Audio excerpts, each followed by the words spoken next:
But they will not allow our mom to come do their laundry. Mom is my mom.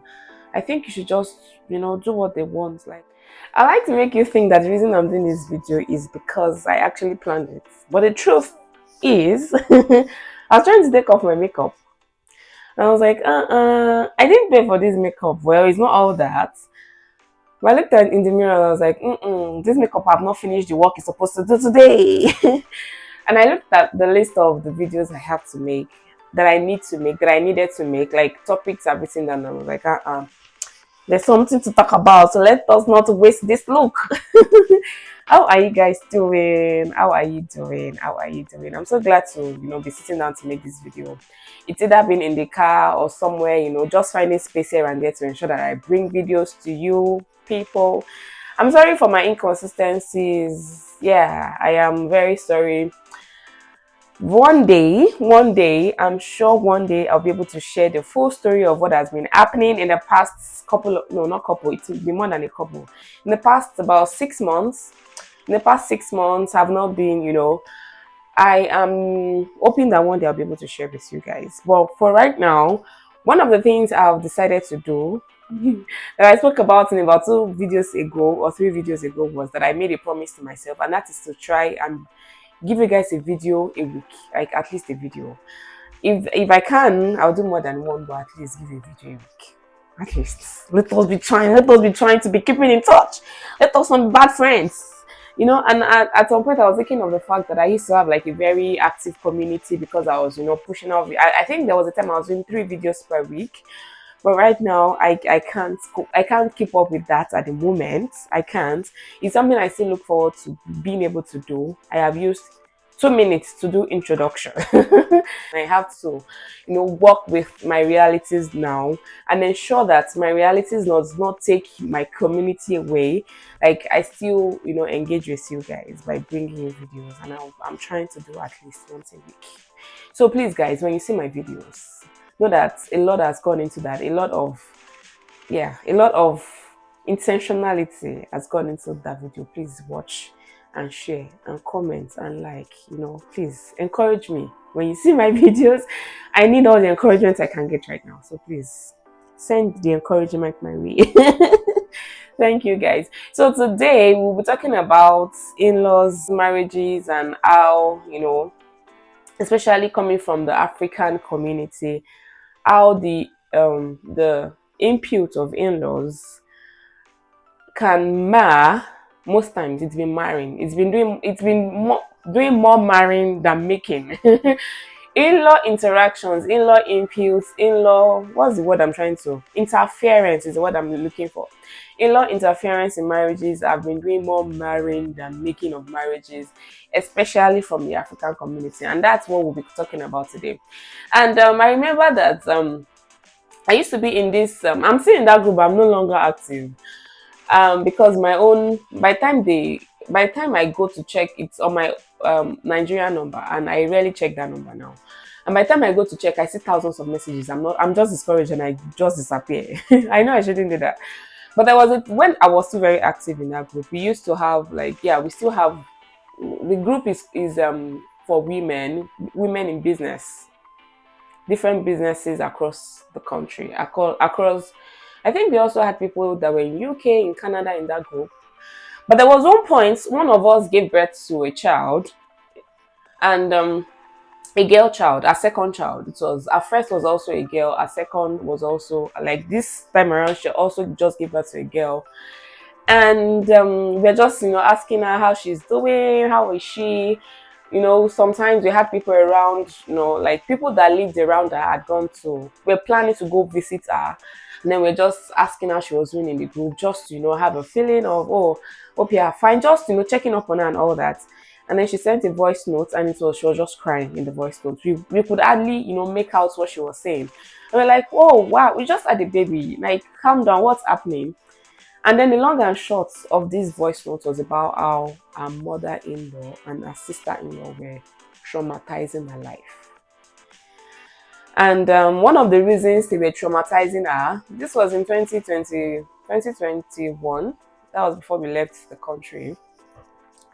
2021, you will assume that people have more knowledge. You assume that people know better, right? One of the reasons they were traumatizing her was because she they were expecting that the second child would be a boy, and now she has given birth to a girl again.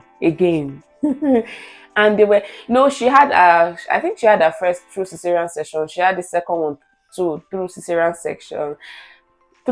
section, and they won't allow her, like, recuperate in peace, because you need to be mentally, it's stressful enough, like giving birth, whether through vaginal or through cesarean, is stressful enough for you to now add another pressure to it. Like, okay, so now that I have a girl child, now that this girl that came out is a girl, obviously I even knew she was a girl during the scan, before I gave birth, or maybe I didn't even know, whatever.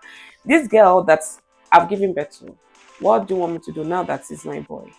Now that you're complaining that this second child is a girl, what was she supposed to do about it?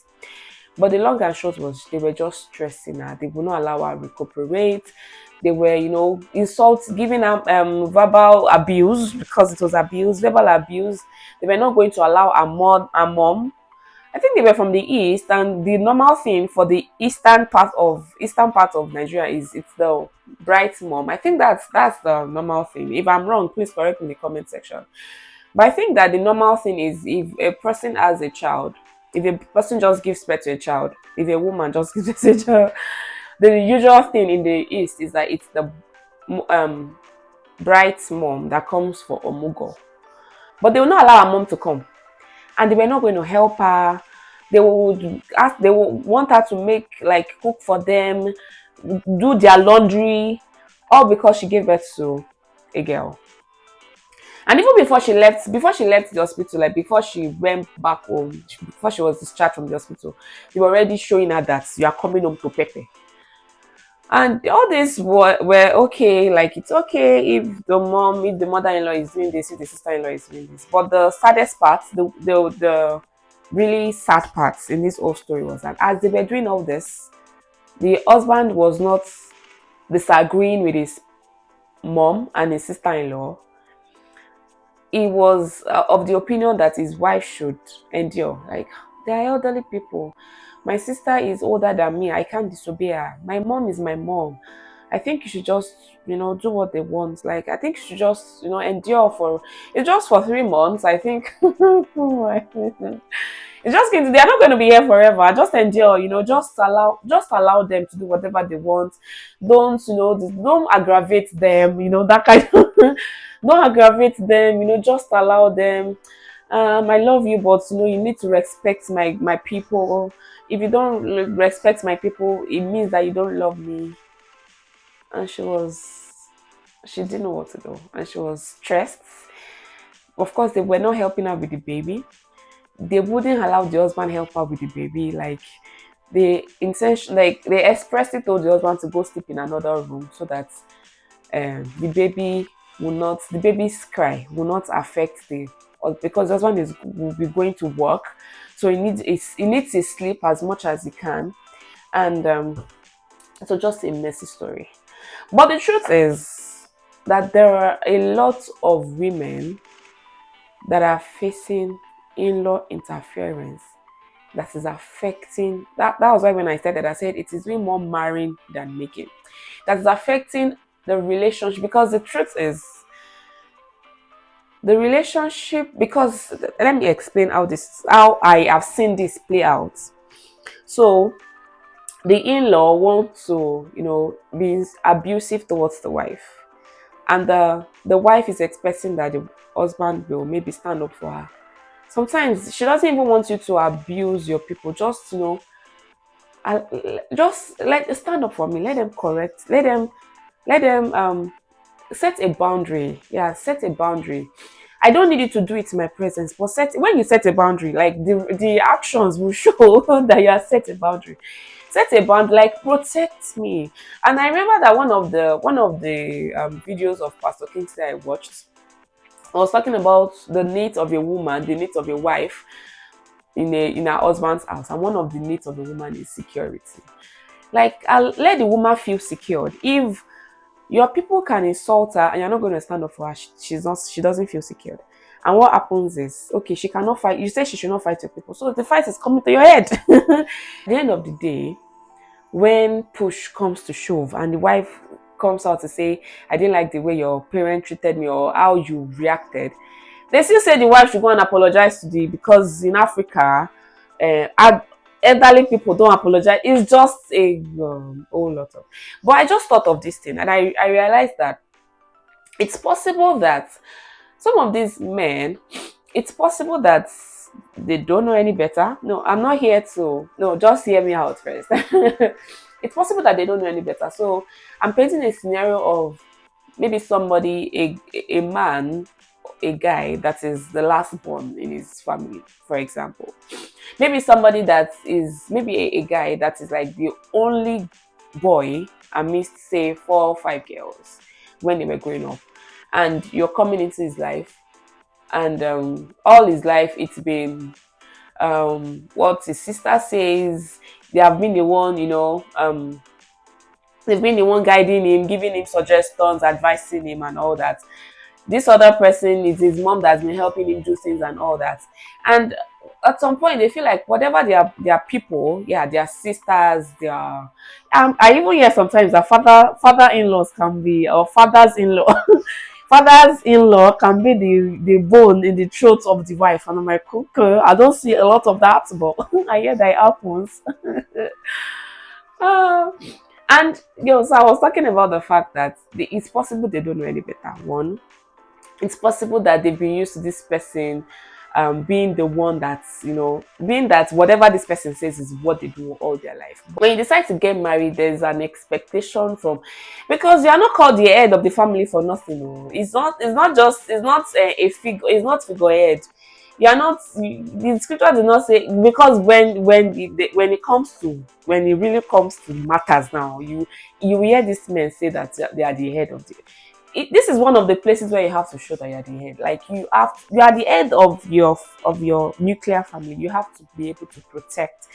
There are even cases of in-laws interfering in the way the child of, like the child of their brother is raised, their grandchild.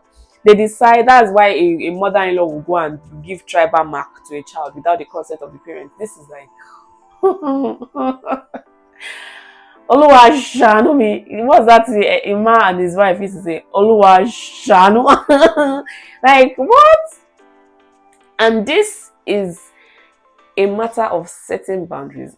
And I was also thinking of this, that, when you think of the dynamics of the way the family of a woman relates with the husband of their child, that is, the in laws from the wife's side, and the relationship between the in-laws from the husband side. Most times, the in-laws from the wife side are always treating the men, their son-in-law, their brother-in-law, like the best thing that happens since sliced bread. They treat their brother-in-law like, no, he cannot do any wrong. Even when he's not really buoyant, like they doesn't really have money, they are still like, he's our son. There was one time, I remember remember that there was one time my mom used to tell me that, you are no longer my first child, though. Your husband is not my first child. And I was like, like, and that is the way it is, like, for most, like, for the wives, the in-laws from the wife side usually, most times, we've also heard stories of in-laws from the wife side treating especially if they feel like this guy is coming to, dig some of the gold in our family. Most times that's what happens when they feel like, oh, this guy is a gold digger. Most times that is when, yeah, most times it's usually like, okay, maybe a guy that married up. I think that's the way they used to say it. Most times, if you hear stories of in-laws from the wife side treating the guy bad, most times it's people that married up, like a guy that married, like, up. Do you know what I mean by up? It's a guy that married into, like, a family that is wealthier than him, or sometimes the wife's parents, the wife's family are just disrespectful. Well, most times they treat the husbands of their children like. And it's these same people that will not be treating the wife of their son like trash. I don't understand it. Can you explain it to me, please, guys? Can you explain these dynamics to me? Because that's just the way it happens. These same people that treat their son-in-laws like the best thing that happens since sliced bread, the best thing that happens since cupcakes, are the same people that will treat their daughters-in-law like trash. Is it that they are afraid that they will send their own daughters out of the house and they don't care whether the new daughter like it doesn't make sense to me, but that's just the reality of life. And so I was saying that sometimes sometimes it's not the guy's fault that he's not able to stand up for his wife. And sometimes you don't know until you're in the marriage that this guy will not stand up for you. Especially if before you get married, you're treated right, and it happens, guys. Don't even think that it doesn't happen. It happens that before marriage, the wife to be is treated like, the princess, the princess, the princess. The moment she marries, she's no longer the princess, she becomes the maid. It happens. We've heard stories. It's possible that the guy doesn't know any better. It's possible like he's been used to these people leading him, directing him, being the one that decides what he does with his life. And that is why I'm bringing a suggestion. Because at the end of the day, one of the things that matters most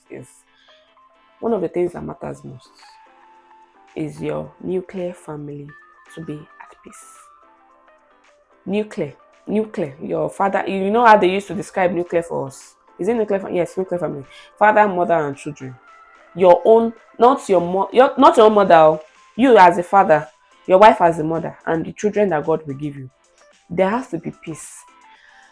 There has to be peace, like between. And the sad thing about this thing is, once you allow this kind of interferences, there's break in trust. Like this woman trusted you to be to to be what's the word, to provide that security from abuse, to provide that security from interference from your people, because at this point when they are abusing her, they are your people. They are not showing her that they are people too. And it brings like a break in trust. She stops trusting, like. And sometimes, okay, you realize your mistake as a man, you say, oh, I'm sorry, but it takes time to build that trust back. Once you allow that interference, it takes time. I'm going to ask people that in-laws have stressed their lives, have put pressure for whatever reason. For this example I gave now, it could be they're looking for boy, the woman is giving birth to girls, they did not know that is what their son gave her, that she provided, that she produced. It could be that maybe they have issues with fertility. It could be that, and most times they don't even want to know whether it's their own son or the wife that have issues. The fact that they have fertility issues is the wife that have wasted their life. It could be final. It could be anything. It could be that the wife is even any more than their son. Like a lot of things can cause. And once this trust is broken, it takes time to rebuild it. It takes time to rebuild it. And this is one of the solutions I'm suggesting to you. I know that Africans, we don't really like going for counseling, any type of counseling. And they used to say we do counseling, premarital counseling for how many weeks? Especially if we don't, for those of us that didn't go to professionals for our premarital counseling. I want to tell you categorically, if you didn't go to professionals, if it was a church that did your premarital counseling, it is not counseling you did. Sorry, except there is a professional, a professional on the what's it called? On the premarital counseling committee. If there is no professional, I'm sorry, what you did was it's not counseling, it's not premarital counseling. See that I'm looking at you. Can you see that I'm looking? Does it feel like I'm looking into your soul? If you didn't get a professional counseling before you got married, what you did is not counseling. I don't know. They were just trying to ensure that two people did not sleep with each other before you marry. That was the most important thing to them. That you do not think that, the date is close. You now say, we are close. They were trying to keep people. The truth is, we don't really as Africans, we don't really see the importance. We don't place any significance on getting counseling. But the truth is, there is a lot of good that you can get from counseling. I know some people will come and say, even the people that are professional marriage counselors are having broken marriages. Okay. So will you tell me that because doctors are dying due to illness in their bodies, because doctors are dying due to sicknesses, because doctors are dying due to whatever, you will not go to hospital when you are sick? Tell me. Yeah, explain it to me. Explain it to me. Because the truth is, these counselors can be giving advices that they are not going to follow themselves. And if you don't follow what you are advising, you cannot expect to get the result of what you are not following. So the fact that marriage counselors are having broken homes is not a reason to say you will not go for it, because there's also a possibility that you can get counseling from a pastor, from your religious leader, and it will help you, depending on how both of you are willing to, listen to the counseling and all that.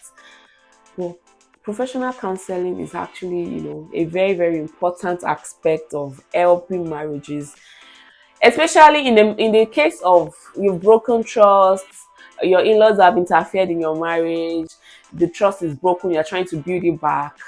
When you go to pastors, most times one of the things you'll be told is, forgive and let go, which sometimes can work depending on how hot the person is. But if you go to like a professional counselor, they will help you unpack the odds. They will help you unpack some of the things, some of the pain, and help you heal, help you like the process of healing. Pastors don't care whether you heal. I mean, you don't. It's not like they don't care, but they believe that you're a Christian. Forgive and move on now. Forgive and move on. Why are you holding on to this thing? But sometimes it's not like you want to hold on to it. It's just the pain that will not go away. But the pastors or the religious leaders don't know how to help you take the pain away, because what they know is, should people to forgive? Why are you not forgiving? Why are you still bringing up issues of 25 years ago? You shouldn't be bringing up issues of 25 years ago. But I believe that seeing a counselor will help you unpack the pain, will help you like go through healing, which is something you need to be able to actually really forgive sometimes. And sometimes praying also helps.